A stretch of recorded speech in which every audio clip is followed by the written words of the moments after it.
দ্বিতীয় দিন, আজ সে রেল স্টেশনে এসে দাঁড়িয়েছে।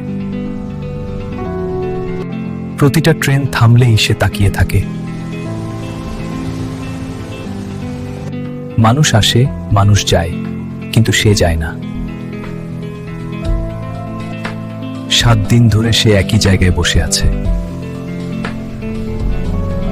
এই স্টেশনেই শেষবার সে তার প্রিয় মানুষটাকে দেখেছিল। প্রতিটা ট্রেন ছেড়ে গেলে তার চোখে জল আসে। কেউ জানে না সে কাকে খুঁজছে।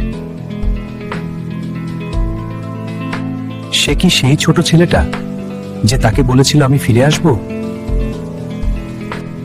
কিন্তু আজও সে আসেনি। আগামীকাল সে যাবে মন্দিরে, হয়তো সেখানে উত্তর পাবে।